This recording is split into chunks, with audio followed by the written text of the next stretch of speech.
I'm Dr. Kanwal Khalid. In our previous program series of Untold Stories of Haram, we have been talking about the famous character lady of Anarkali. And the question was there Anarkali a myth or a reality? When I did my research, there were few references that I came across, and those references told me that the real name of this girl, Anarkali, was either Nadra Begum or Shatunisa, and she was a daughter of a Persian trader whose name was Ijaz. And he was killed in Kabul by the robbers while he was traveling, and the daughter was left there. And she was taken up by Raja Mansingh.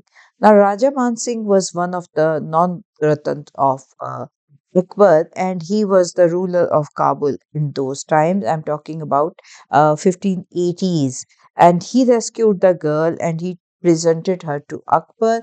And later on, Akbar gave her the title of Anarkali. Soon, she became the favorite of the king and the heir apparent, which is Jahangir. And because the lady, the girl was, she was very, she was a good expert. She had an extremely fine taste in poetry, music, and dance, and that was like a plus point in those days for the females if they had all these qualities. If you remember, Noor Jahan was also trained in the poetry, literature, music, and dance. So that was the qualities that were being associated with the young girls at that time period. As I said before, that soon she became the favorite of the king. Most of the writers of the 20th century presented the famous telltale dance in Sheesh Mahal, and they said that the event when this love affair was revealed that happened in Sheesh Mahal. When I did my research, a very startling factor was the Sheesh Mahal is the construction of Shah Jahani period, and it was completed in 1632, almost 35 years after the event of Anarkali took place. Now, that is another dead end that I come across where I was not able to determine that what should we do to, find the reality. So, from here comes my very serious research, and I turned towards the tomb, the actual tomb that was there. And since I was posted there, so I had the opportunity to study it in great detail. And the first thing that really attracted my attention was the cenotaph. The cenotaph had a carving on it, and that is one of the most beautifully carved marble cenotaph that was produced during the Mughal time period. And on the cenotaph, there are verses written, and it says, "Ta qiyamat shukr kawim, gadgar khahishra, ah gar man baz binam, raya khahishra." My apologies for my bad Persian, but I translate. If I could hold the face of my beloved just one more time, I will be grateful to Almighty till the day of resurrection. Now, at the end of these verses, it was written Majnu Salim Akbar. So, this was a very interesting evidence, and people have been writing about it in their research papers and all that, and identified it that this was being written by Salim, who was later on titled by as Jahangir, and Majnu is a metaphor used to show that how very madly in love he was with this particular woman who has been buried there. Now, when I investigated the tomb, this is a known fact. Almost all the Mughal tombs have basements, and there is a cenotaph at the upper level, and on the lower ground we have the real graves there, and the bodies are buried in those graves. So this is exactly what was expected from this tomb as well, but. It was also believed that Inalkali's tomb also had a basement with four graves along with a tunnel. So this was a tradition that has been going on, and And I didn't know how to, get the information that was there a tunnel there or not. But then again, I referred back to the references of the diggings of the tomb, and I came across that there were at least three diggings that took place in the tomb. And this is what evident from the archival record show that one probably happened in 1851 when this tomb was converted into a church. Now, this was an extremely important digging because when the British government converted this tomb into a church, they removed the remains of whoever was buried there, and those remains were reburied at another point within the tomb, and no mention was made that where was those remains reburied, because they would never wanted to walk on top of somebody's grave. So that is why the remains were reburied. Now this was a big question mark that no historian has ever been able to identify the location of those reburial of those remains. But during my current research, I was able to get some evidence that identified to me that there is a small chamber on the southeastern side, and there was a door from the outside that has always been locked. If you look at the tomb from all the side, there is no chamber or no room that has been locked from the outside. This is the only chamber on the southeastern side, and it is adjacent to the eastern window, which is the current location of the cenotaph. And if it's a very plain room, you can see the images on your screen right now, and there is nothing unusual about it except for the few openings that may go up to the tomb, but there is nothing in it. But the floor of this particular room was of mud, but in the past few years it was being cemented. Interestingly, if you study the floor, it is slightly convexed, and that gave me an idea that maybe the remains of this whoever was taken out of the original grave were reburied here. So that was something. Um, and then the cenotaph was also thrown in this small chamber for many years. And then the study of this room and how it has always been locked, and the cenotaph was thrown there. With these evidences, we can fairly assume that the lady, the remains of the lady, was were reburied in this particular location. Now, what we need to do is dig it a little bit so that we can confirm it if it was there. And the assumption is re-strengthened by the fact that writers like Noor Ahmad Chishti, Sayyid Muhammad Latif, Kanhaiya Lal Abdullah Chukai, and Dr. Anis Nagi all mentioned that the cenotaph was put in the southeastern chamber. And again, it has been written by them that the chamber was always locked. So that's a very interesting, evidence that I come across, that there is a possibility that the lady was reburied there.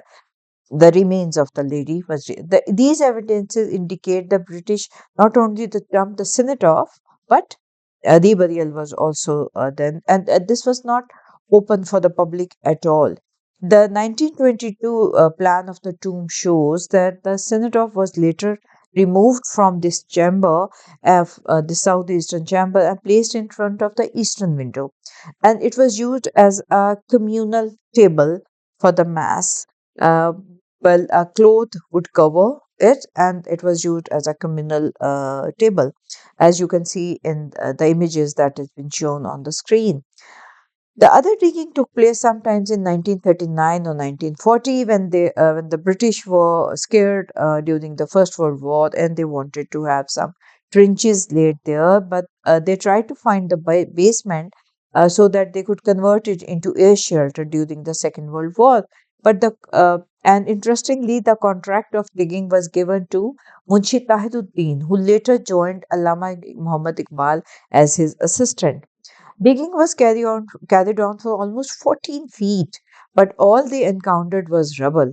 It was proven without doubt that the tomb has no basement. So that was decided.